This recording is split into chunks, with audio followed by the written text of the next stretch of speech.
Donc il contrôle les films et il contrôle les programmes parce qu'il est un des actionnaires principaux de Banijay, une boîte de prod qui produit un peu toute la merde depuis Cyril Hanouna, La Roche-Joubert jusqu'à un peu tout ce que vous voyez à la télé. C'est vraiment un leader hégémonique. En plus, il contrôle une boîte de pub, Havas. Avant, c'était EuroSG qui contrôlait, mais maintenant, c'est encore plus gros, c'est Havas. Et donc, une agence de pub, ça lui permet, via Stéphane Fuchs, d'aider des politiques à faire leur campagne. Donc, du coup, c'est génial. Hein. Il a, par exemple, gracieusement fait la campagne de je sais plus quel, du dirigeant de Guinée-Conakry. Donc, du coup, il n'y a pas de problème. Il se sert de sa boîte de pub pour aider des politiques qui peuvent l'arranger en retour. Et pareil, dans la même dynamique d'arranger des politiques en retour, il contrôle l'institut de sondage CSA. Et comme je vous l'ai dit dans la vidéo sur les médias, hein, qui contrôle les sondages est un peu le faiseur de roi, le grand oracle qui va décider de qui recevra l'onction du peuple et de qui va gagner la course des politiques. Donc du coup, il a une concentration verticale depuis les satellites jusqu'au sondage qui lui permet de maîtriser toute la chaîne de production d'influence. C'est vraiment un capitaine d'industrie, le type. Il a tous les rouages d'une industrie qui est une industrie de l'opinion. Et cette industrie de l'opinion, il s'en sert à plein régime pour faire valoir ses intérêts en France-Afrique ou dans le papier fin. Enfin, quoique, j'imagine qu'il l'aurait légalisé si vraiment il voulait se faire de sa thune. Mais comme il est breton, contradiction. Donc le mec se sert de tout son empire médiatique pour ses fins industrielles. Et c'est dramatique, hein. Le type a utilisé énormément de canaux. Il a, par exemple, pour obtenir une concession qu'il n'a pas réussi à obtenir du port de Dakar en 2007, il a fait envoyer Madelin, Léotard, donc ça c'est des has-beens de politique de droite, donc on peut s'en foutre, mais surtout son pote Lagardère. Donc vraiment, entre milliardaires, c'est une bonne famille. Hein. On peut, si on a des objectifs industriels qui valent le coup, appeler le copain qui a autant de millions que soi pour faire sa pub. Donc il a par exemple fait ça, il s'est servi sur de Direct Matin et de Direct Soir, mais vraiment comme des plaquettes de pub. Il a fait la pub de Abdoulaye Wade, qui était le président sénégalais de l'époque. Il a dit c'est un grand d'Afrique, regardez comme c'est magnifique, il lutte contre les droits de l'homme, machin, machin. Et il y a très régulièrement des affaires qui montrent que le torchon dont vous pouvez vous servir chaque matin pour vous enlever les merdes de chiens si vous n'avez pas eu de chance, ce torchon Direct Matin qu'on vous distribue, qui sert à allumer des barbecues, en fait là-dedans, il y a de la merde. Il y a de la merde qui est de la pub pour Bolloré, pour ses intérêts industriels. Et donc, il est sans vergogne avec ses journaux, il est encore pire avec sa télé, parce que assez vite, quand il a commencé à faire ses acquisitions de ports en Afrique dans les années 2000, il a débauché un ancien barbouze à moitié service secret, à moitié porteur de valises de la Chiraki et de la Baladurie, un spécialiste de l'Afrique. Ce type s'appelle Michel Roussin. Et donc ce mec était le directeur Afrique du groupe Bolloré. Et dès qu'il a eu Direct 8, il a dit bon vas-y Michel, hein, tu vas me faire une émission sur Direct 8 où tu vas parler d'Afrique. Donc imaginez le type, ancien barbouze, en toute objectivité, il va pouvoir faire la pub, faire monter X dictateurs ou descendre X autres dictateurs avec, avec en tête uniquement les intérêts de Bolloré, et on pourra mettre vu à la télé, chat perché, c'est la télé qui le dit. Donc vous voyez, le type n'a pas honte, il n'hésite pas à utiliser la télé comme moyen d'influence. Et quand la télé suffit pas, il n'hésite pas à utiliser la télé comme moyen d'influence, et il le prouve au jour le jour. Là, vous devez voir les actus avec Canal+. Il a commencé par censurer un docu sur le Crédit Mut, partenaire historique de sa boîte, CF, la vidéo d'avant. Il a censuré un docu sur la guéguerre médiatique Hollande-Sarkozy. Il censure les revues de presse sur iTélé. Maintenant, Marianne n'apparaît plus quand ils font des unes qui lui plaisent pas. Donc le type, il utilise les médias à fond pour ses objectifs industriels. Et quand ça suffit pas, il donne directement de la thune à des politiques. Par exemple, la fondation Bolloré, je ne sais pas exactement si ça s'appelle comme ça, mais ça passe par des fondations, a donné directement de la thune à des œuvres caritatives de grands politiques. Par exemple, Michel Rocard, il avait je ne sais pas quoi comme assaut de promotion de l'éducation de mon cul sur la commode en Afrique, et Michel Rocard a reçu de l'argent de Bolloré directement. Michel Rocard, ancien Premier ministre, hein, le type qui va faire des ménages aux universités d'été du MEDEF, mais un type très influent quand même. Il a donné de la thune à qui d'autre? À notre ami Kouchner. Kouchner, donc en plus d'être ancien ministre avec un énorme réseau dans les ONG et dans l'ONU, est aussi le mari de la patronne de France 24 qui contrôle l'information française internationale. Donc pareil, je sais pas quel assaut à la con de Kouchner a reçu de l'argent directement de Bolloré. Et enfin, Gabi Cohn-Bendit, le frère de Dany le Rouge, le mec, on sait pas pourquoi il a le droit d'apparaître quand il veut pour avoir l'air révolutionnaire ou écolo, alors qu'il a jamais rien fait, on sait pas qui c'est, il est jamais là. Mais son frère directement a reçu de la thune de Bolloré. Donc vous voyez que la logique industrielle de l'empire Bolloré, une logique qui se comprend. Hein. Le mec est très bon. C'est un excellent capitaine d'industrie. On ne peut pas faire mieux que tout contrôler dans son business. Donc il a raison de le faire. Mais lui, il le fait pour la dynastie. C'est le 6e, il veut transmettre un truc stylé au 7e. Mais c'est ses intérêts à lui. Et on ne comprend pas pourquoi ses intérêts industriels de capitaine d'industrie, d'ailleurs, Shalom, hein, c'est bien fait, mais on ne comprend pas pourquoi est-ce que ses intérêts à lui vont nous polluer le cerveau. Pourquoi est-ce qu'il nous censure des documentaires? Pourquoi est-ce qu'il nous sert de la merde tous les matins en direct matin? Pourquoi est-ce qu'il paye directement nos hommes politiques? Ça, on ne sait pas. Donc, on avait envie de parcourir avec vous toute la dimension de comment est-ce que Bolloré est un capitaine d'industrie qui nous nuit. Et donc, voilà l'exemple de Bolloré, mais vous inquiétez pas, ça ne s'arrête pas là. Il y a De Taverneau, président d'M6, donc M6 contrôlé par RTL, un énorme consortium allemand et hollandais de médias. De Taverneau, PDG d'M6, qui, exactement comme Bolloré, parle de censure économique. On va vous mettre l'extrait. Je dois dire que je n'ai pas le sentiment qu'en 27 ans, il y ait une pression politique sur l'antenne. Mais vous n'avez jamais fait de pression politique sur les rédactions, je sais pas, de Capital, par exemple, en disant faut qu'on parle de ça Non, alors ça, c'est pas une pression politique, c'est une pression économique. Moi, je ne peux pas supporter qu'on dise du mal de nos clients. Voilà. Donc ça, c'est... Alors souvent, il y a des discussions. Au moins, c'est clair. Ouais, au moins, c'est dit. Nous vivons de nos clients, et je leur dis, par exemple, je vais vous donner un exemple très concret. À un moment donné, il y avait une émission de Capital sur la téléphonie. Bon, nous sommes partie prenante puisque nous faisons M6 Mobile, bien sûr, très gros succès, avec Orange. Je leur ai expliqué, si on fait une émission sur la téléphonie, forcément on va dire, si elle est bonne pour Orange, on dira, ben, ouais, on comprend, si elle est mauvaise pour Orange, ben, on va se fâcher avec notre client, donc il n'y a pas de bonnes émissions. C'est comme, on ne peut pas faire une émission facile pour nous qui sommes propriétaires de Bordeaux sur Marseille. Voilà, c'est tout. Donc il y a des choses qu'il faut éviter. Du coup, il faut le savoir, quand on est journaliste et qu'on est sur le groupe, dans votre groupe, voilà, il y a des choses qui sont plus compliquées à traiter que d'autres. Il y a des choses qui sont beaucoup plus compliquées à traiter d'autres. Moi, je le dis avec beaucoup de clarté, et je pense qu'on a une très grande liberté pour traiter beaucoup d'autres choses. On n'est pas obligé, je veux dire, la téléphonie, c'est pas un thème unique. Vous voyez, on peut traiter énormément de problèmes qui ne sont pas la téléphonie, et il y a d'autres médias qui pourront le traiter encore mieux que nous. Donc vous voyez que censurer les médias au motif d'objectifs industriels, c'est commun. Et c'est commun de tous les milliardaires, de toute la grande famille dont on vous a parlé dans la vidéo d'avant.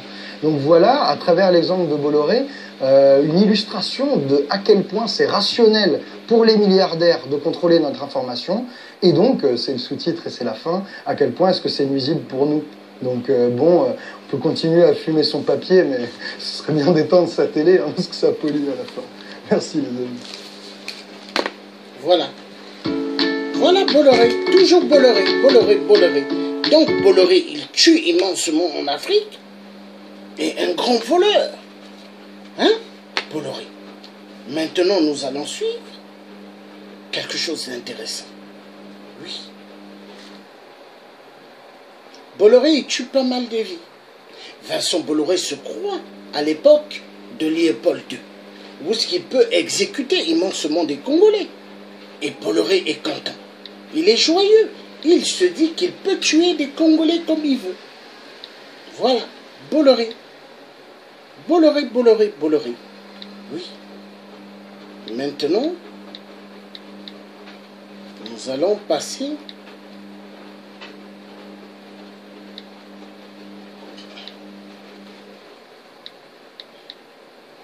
et celui qui tue au Congo RDC, c'est Bolloré.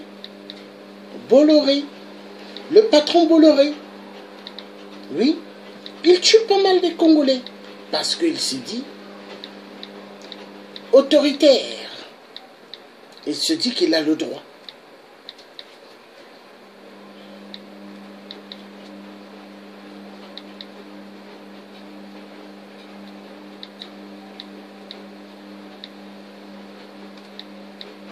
Et après, il dit aux Africains, je viens vers vous en tant qu'ami. Est-ce qu'un blanc peut être l'ami d'un noir? Car, souvenons-nous, Général de Gaulle a dit, il avait dit à l'époque, la France n'a pas d'amis, elle n'a que ses intérêts. Voilà. Donc l'homme blanc, comme Bolloré, il n'a pas d'amis, il n'a que des intérêts. Oui.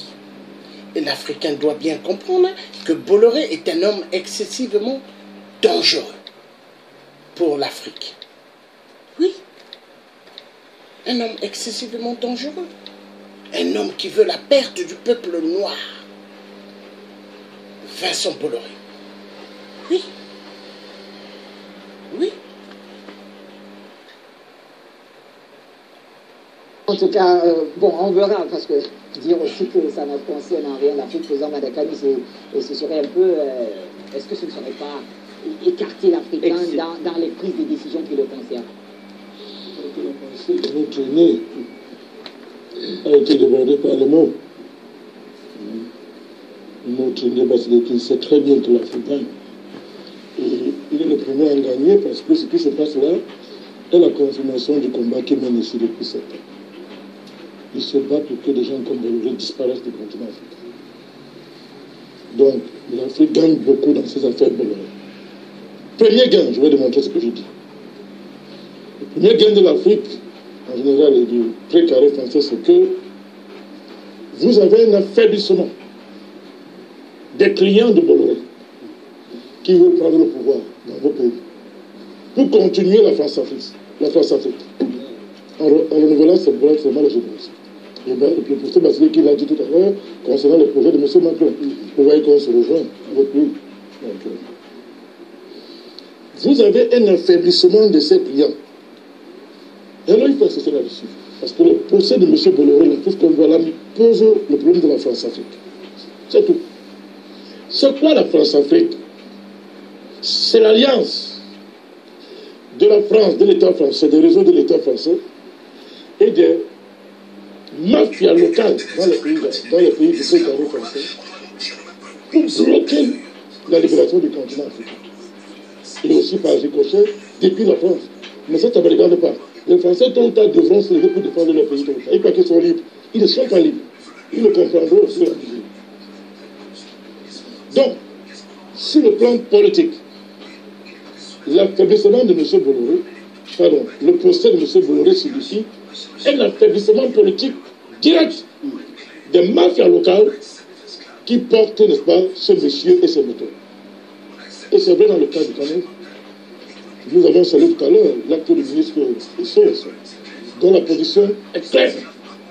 Le ministre l'a dit, qui nous démontre qu'il faut pas aller très très vite quand on accuse nos chefs d'État très vite. Je vous ai souvent parlé ici de la puissance du mandarinat. L'administration est différente. Écoutez, Bachir est l'État. L'État, ce sont des armées. D'abord l'armée, la puissance de la force. Vous avez l'administration. Vous avez le gouvernement. Attention, l'État, ce n'est pas comme ça. Et toutes ces choses-là sont animées par des êtres humains qui fonctionnent en réseau. Un président doit être chef d'État. Il n'est pas un deus ex machina pour contrôler en temps le comportement, non seulement de l'État en tant que maîtrise de la monopolisation de la force armée, l'État en tant que gouvernement, l'État en tant qu'administration. Donc il y a une image aux fonctionnaires, il y a une image au gouvernement, il y a une image. Donc il y aura toujours un retard pour que le président, le chef de l'État puisse en temps réel voir que ici, vous m'avez trompé et réagir, il y aura toujours une image. Sinon, vous instaurez un régime fasciste qui contrôle les gens même dans leur chambre. C'est ça qu'il s'agit. Comment est-ce qu'on va expliquer ça aux Africains qui comprennent? Comment est-ce qu'on va expliquer ça aux Africains qui comprennent? Alors quand cette affaire vient me dire que non vraiment, tout à l'heure quelqu'un vous a parlé de l'influence de M. Bolloré en matière de communication. Oui. J'y reviendrai. Oui. Permettez-moi de venir. Ne protégez pas vos confrères, M. Bachir. Je vous le dis, ne les protégez pas. Donc, alors, quand on vient me dire, M. Bachir, que dans cette affaire,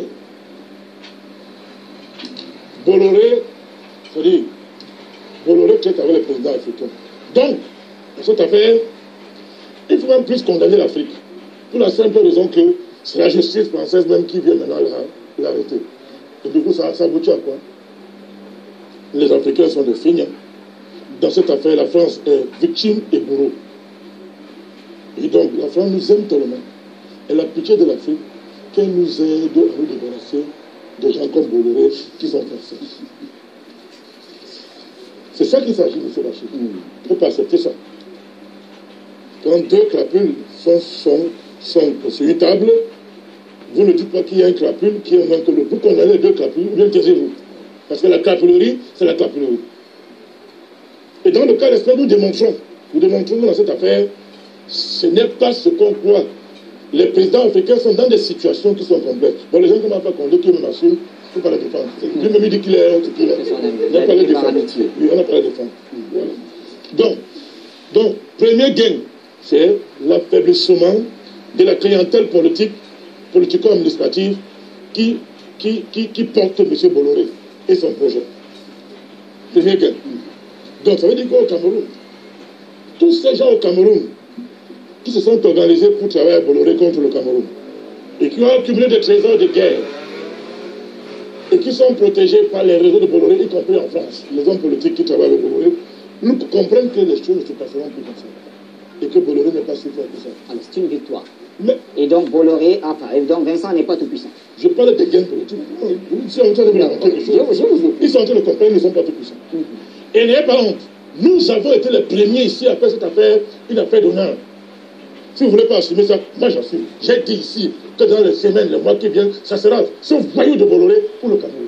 Et quand je dis voyou de Bolloré, c'est qu'on puisse voyou au Cameroun. Qui sont encore de l'État. Je parle des ministres, je parle des fonctionnaires, même des gens à la présidence de la République du Cameroun, qui sont près du président. Ça se passera comme ça. Ce n'est qu'un avertissement. Ce n'est qu'un avertissement. Ils ne réussiront pas. Donc, premier gain. Donc, les Camerounais qui nous regardent, qui croient que Bolloré est trop puissant, on va l'attaquer, comprennent que non, on peut l'attaquer. On peut se battre contre les lobbies, ils ne sont pas tout puissants que ça. C'est un gain civique d'Achille qui est inestimable. C'est inestimable. Alors, ceux qui disent que l'Afrique n'a rien gagné ici, ça pourquoi ils le disent. Moi, je ne peux pas dire ça. Sur le plan financier, le gain financier, votre ami, M. Dupuy-Deby, bon, Dr Bassede qui nous a expliqué avec pertinence sa démarche, c'est un Français. C'est un ancien pilleur. Mais nous, on s'en fout.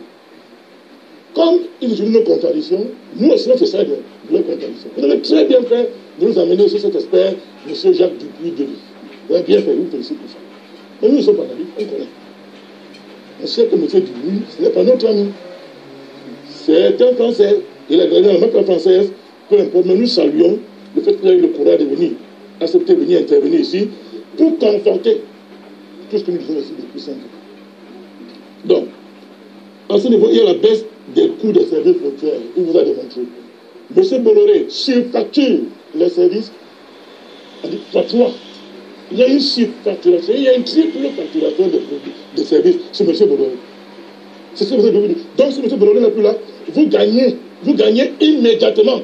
Le port de votre pays gagne immédiatement. Les caisses de votre État gagnent immédiatement en cash flow. Vous gagnez immédiatement. 3 fois plus. C'est clair. Voilà le gain. Et ce n'est pas un million. C'est des chiffres en milliards.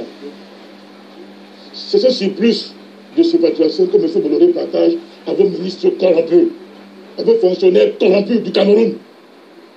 Il les partage ça. Et il les partage ça par des voies invisibles. Je vous le dis ici, il convoit ces choses.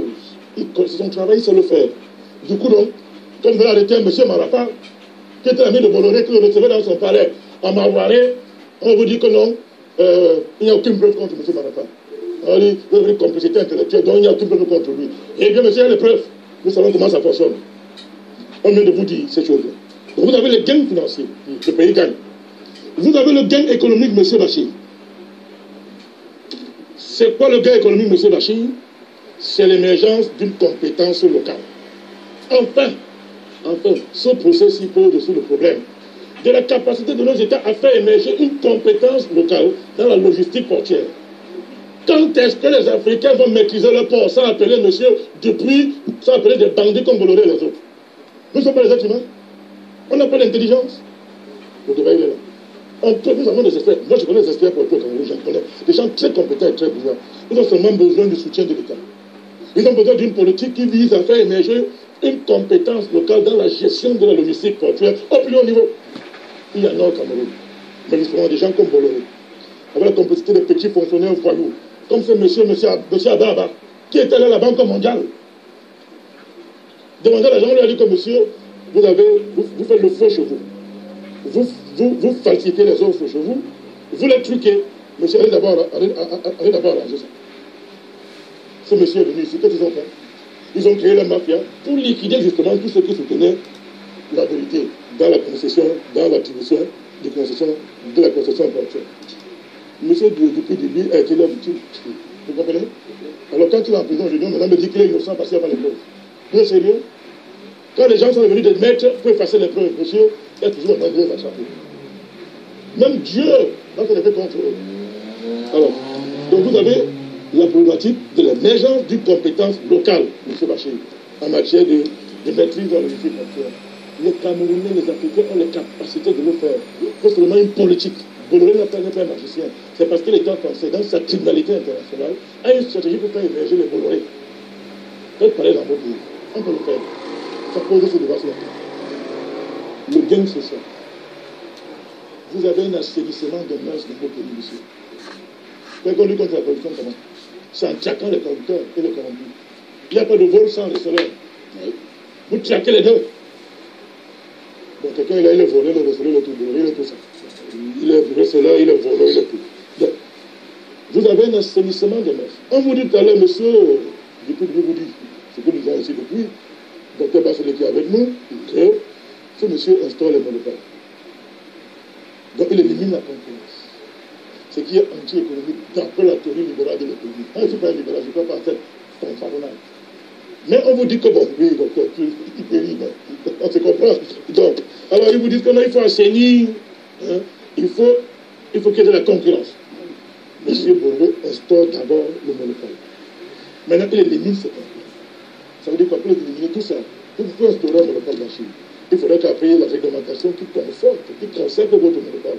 Qui fait la réglementation? Ce sont les hommes politiques. Vous écoutez? Nous, on démontre ici, on démontre. Lorsque vous avez quand vous éliminez votre concurrent, vous éliminez les concurrents au niveau des multinationales, il vous faut des informations stratégiques sur votre concurrent. Ce n'est pas un quartier qui vous donne ça. Ce sont les hauts fonctionnaires de l'État qui vous donnent des informations sur votre concurrent. Donc, il n'y a pas de Bolloré sans une mafia, sans un État dans l'État. Donc, ils sont en train de vous dire, que pour qu'il y ait Bolloré, il faut créer l'État dans l'État. Et au Cameroun, Bolloré a créé l'État dans l'État. On va détruire ça.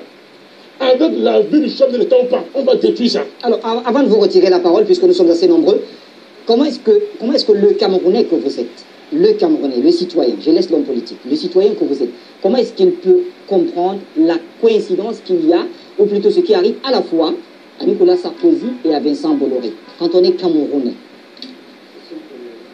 C'est très simple, Rachid, c'est pas compliqué.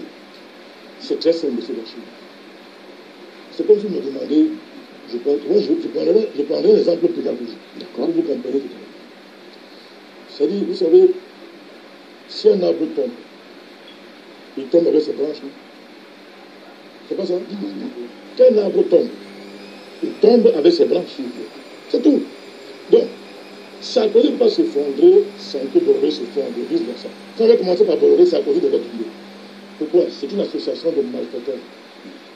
C'est une association criminelle en vue d'aller conquérir le marché pour l'honneur de la France et leur honneur personnel. C'est de cela qu'il s'agit. Donc quand vous ne pouvez pas attaquer Bolloré sans affaiblir Sarkozy et vice-versa. M. Macron le sait. Le docteur vous a dit que M. Macron veut placer ces gens à lui. Donc il sait que s'il abat Sarkozy, il doit aussi abattre Bolloré. Parce que Bolloré est très puissant en France. Il n'est pas seulement riche, mais il a de l'influence parce qu'il a compris les moyens de communication. Tout à l'heure, on vous l'a dit. On vous l'a dit. Donc, alors, si on prend le cas du Cameroun, vous vous souvenez, M. Bachir, il y avait eu les émeutes de 2008. Vous comprenez? Au Cameroun. Émeutes de 2008. Où le Cameroun, l'État du Cameroun a failli s'effondrer, sous couvert des émeutes de la faim. C'est pas bien que les citoyens d'un pays aient faim.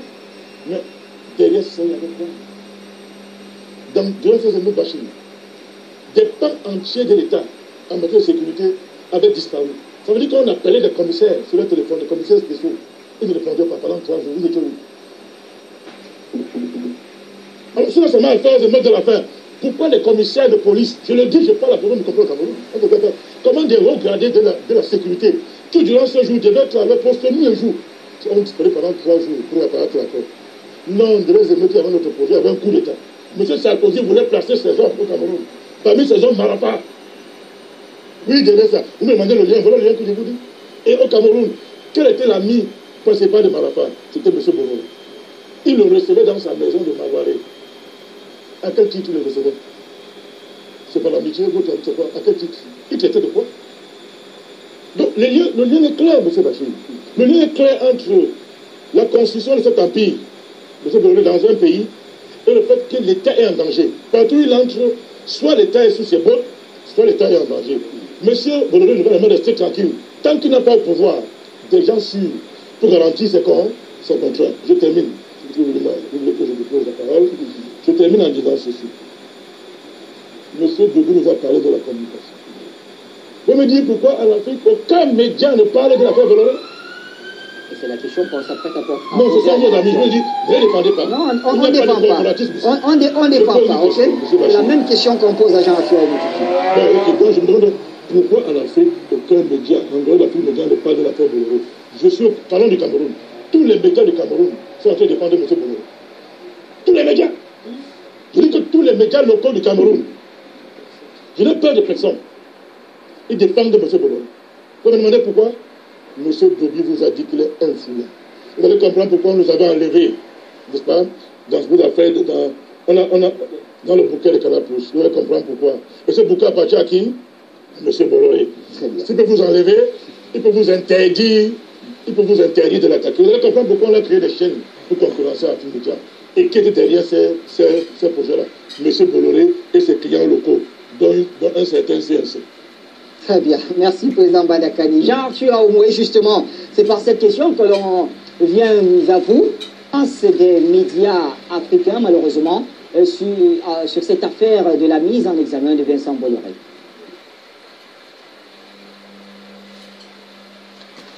Voilà. Donc Vincent Bolloré est le malheur de l'Afrique. Oui, aujourd'hui, nous parlons de Vincent Bolloré parce que tout ce qui se passe en Afrique, c'est à cause de Bolloré. Bolloré est derrière les ficelles. Oui, Bolloré tue immensement le peuple noir. Parce que Bolloré se dit qu'il est à l'époque de Léopold II. Au XXIe siècle, il se dit que le peuple noir sont toujours des esclaves. Voilà, Bolloré. Assassin Bolloré. Il tue immensement en Afrique. Il tue chez moi au Congo, Brazzaville, au Poul. Il tue immensement au Poul. Bolloré. Oui, il se dit qu'il a l'autorité. Bolloré. Oui, Bolloré.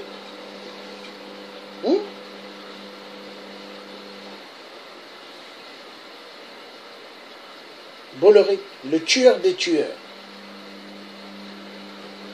Il tue partout en Afrique.